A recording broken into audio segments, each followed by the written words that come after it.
Grandma Bbong Story.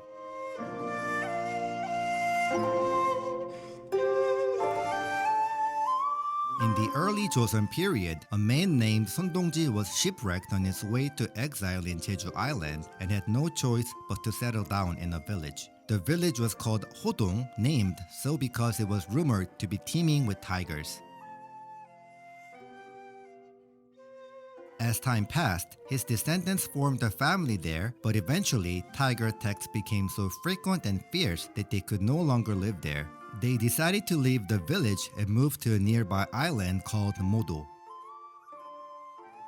These cursed tigers. They even took my husband. We must all escape before we all perish. She lived with her granddaughter Dalle, producing the silk known as Grandma Bbong. On the day the villagers were packing to move to Modo, Grandma, who had been spinning silk all night for a village party, didn't hear the news of the departure. Worried about Dalle being left alone while she delivered the silk, Grandma Bbong set out at dawn. Wouldn't the tigers come again while Dalle is alone? I must hurry back. By that time, the villagers had finished preparing a small raft to depart. However, before Grandma could return, the tigers attacked again, and the villagers had no choice but to leave Grandma behind and take only Dalle with them. Grandma arrived too late and could only watch the boat sailing farther away.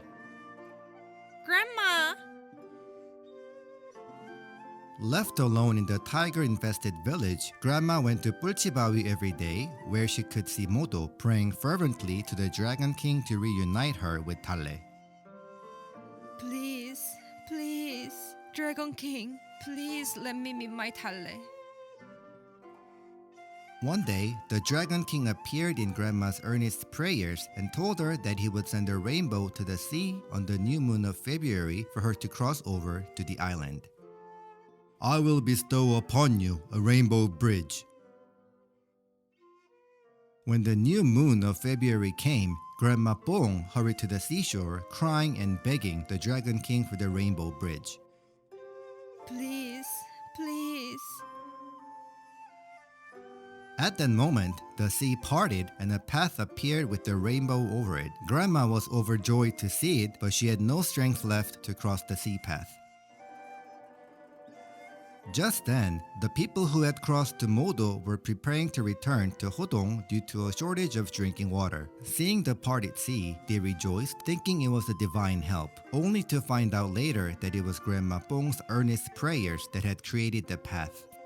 Grandma! What in the world happened? Finally, at the end of her earnest prayers, Grandma Bbong met her granddaughter Dalle, and with no regrets left, she passed away. It is said that she became a Yeongdeung spirit and ascended to the heavens. Now that I have seen my granddaughter, my purpose is fulfilled. The villagers honored Grandma Bbong by building a shrine at the spot and holding an annual ritual there. The village was renamed Hwaedong after people returned, and the sea path became known as the mystical sea path, where the Yeongdeungje festival is held to pray for bountiful fishing and farming.